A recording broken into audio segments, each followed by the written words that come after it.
Hi friends, എല്ലാവർക്കും ഇന്നത്തെ വീഡിയോയിലേക്ക് സ്വാഗതം. ഇന്ന് നല്ലൊരു ട്രെൻഡിങ് ആയിട്ടുള്ള ഒരു റെസിപ്പി ആയിട്ടാണ് ഞാൻ വന്നിട്ടുള്ളത്. ഇത് ഞാൻ ഇൻസ്റ്റയിൽ കണ്ട് ട്രൈ ചെയ്ത് നോക്കിയപ്പോൾ നല്ല പെർഫെക്റ്റ് ആയിട്ട് കിട്ടിയ ഒരു റെസിപ്പിയാണ്. അപ്പോൾ ഇത് നിങ്ങളുമായിട്ട് ഷെയർ ചെയ്യാമെന്ന് വിചാരിച്ചു. ഇത് നല്ല അടിപൊളിയായിട്ടുള്ള ഒരു ബ്രെഡ് റെസിപ്പിയാണ്. ഇതിന് നമുക്ക് ആവിയിൽ കയറ്റിയിട്ടാണ് തയ്യാറാക്കി എടുക്കുന്നുള്ളത്. ഇതിന് ഓവനോ കുക്കറോ ഒന്നും വേണ്ട, നമുക്ക് ആർക്കും ഇത് ചെയ്തെടുക്കാൻ പറ്റും. അത്രയ്ക്ക് ഈസി ആയിട്ടുള്ള ഒരു റെസിപ്പിയാണ്. അപ്പോൾ ഇതെങ്ങനെയാണ് ചെയ്യുന്നതെന്ന് നോക്കാം. അതിനു മുമ്പായി നിങ്ങളെൻ്റെ വീഡിയോ ആദ്യമായിട്ടാണ് കാണുന്നതെങ്കിൽ ഒന്ന് സബ്സ്ക്രൈബ് ചെയ്ത് സപ്പോർട്ട് ചെയ്യുക. അതുപോലെ വീഡിയോ കണ്ടുകൊണ്ടിരിക്കെ നിങ്ങൾക്ക് ഇഷ്ടപ്പെടുകയാണെങ്കിൽ ഒരു ലൈക്കും കൂടി ചെയ്യുക. ഈ ഒരു ബ്രെഡ് റെസിപ്പി തയ്യാറാക്കിയെടുക്കാൻ കുറഞ്ഞ ഇൻഗ്രീഡിയൻസ് മാത്രം മതി.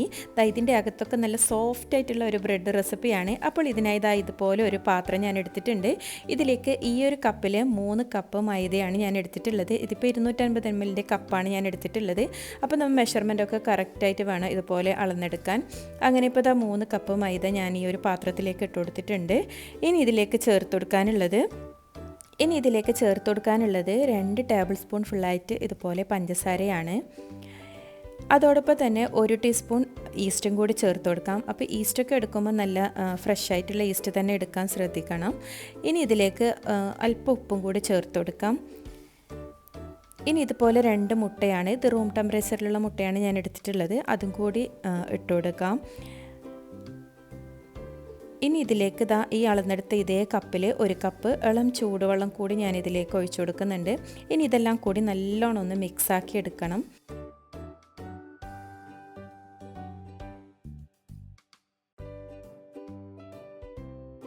ഇതുപോലെ ഒരു തവി വെച്ച് ഞാൻ ഇതുപോലെ മിക്സാക്കി എടുക്കുന്നുണ്ട്. കൈ വെച്ച് മിക്സാക്കുമ്പോൾ ഇതെല്ലാം ഭയങ്കര സ്റ്റിക്കി ആയിട്ട് വരും. അപ്പോൾ അതുകൊണ്ടാണ് ഞാൻ ഇതുപോലെ ഒരു തവി വെച്ച് മിക്സാക്കി എടുക്കുന്നുള്ളത്.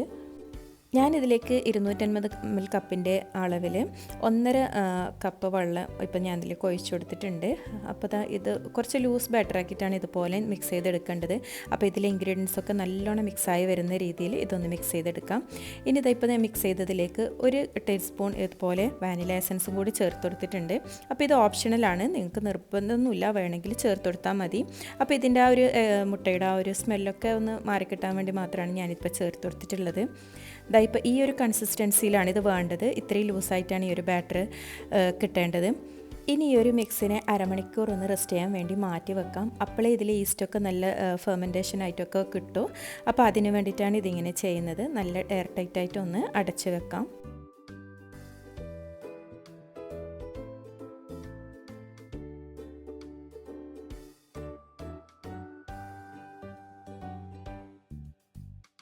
അങ്ങനെ ഇതിപ്പോൾ അരമണിക്കൂറൊക്കെ കഴിഞ്ഞിട്ടുണ്ട്. മാവൊക്കെ കുറച്ചത് ഇതുപോലെ പൊങ്ങി വന്നിട്ടുണ്ട്. ഇനി ഇതൊന്നും കൂടി നല്ലോണം ഒന്ന് മിക്സാക്കി എടുക്കാം. അതിലെ ബബിൾസൊക്കെ ഒന്ന് പോയി വരുന്നത് വരെ ഇതുപോലെ നല്ലോണം ഒന്ന് മിക്സാക്കി എടുക്കണം.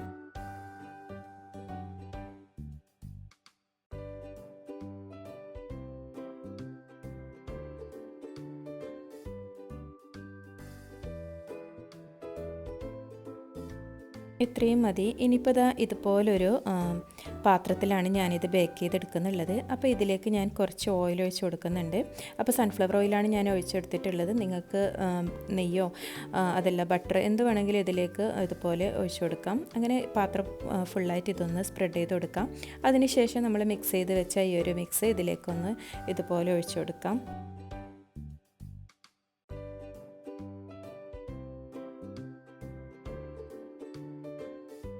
നമുക്ക് സ്ക്വയർ ടൈപ്പിലുള്ള ബേക്കിംഗ് ട്രേ അങ്ങനെയൊക്കെ ഉണ്ടെങ്കിൽ അതിലൊഴിച്ച് ഇതുപോലെ ഒന്ന് ബേക്ക് ചെയ്തെടുക്കാം. ഇപ്പോൾ എൻ്റെ അടുത്ത് അതുപോലത്തെ പാത്രം ഇല്ലാത്തതുകൊണ്ടാണ് ഞാൻ ഈ ഒരു പാത്രം എടുത്തിട്ടുള്ളത്. അപ്പോൾ ഇതിൽ ഞാൻ ഒഴിച്ച ഓയിൽ കുറച്ച് കൂടിപ്പോയിട്ടുണ്ട്. അപ്പോൾ ഇത്രയും ഓയിലിൻ്റെ ആവശ്യമൊന്നുമില്ല. നമുക്ക് ജസ്റ്റ് ഈ ഒരു പാത്രം ഇങ്ങനെ സ്പ്രെഡ് ചെയ്തെടുക്കുന്ന രീതിയിലുള്ള കുറച്ച് ഓയിൽ മാത്രം മതി. ഇനി ഇതിൻ്റെ മുകളിൽ ഇതുപോലെ ഒന്ന് സെറ്റാക്കി എടുക്കാം.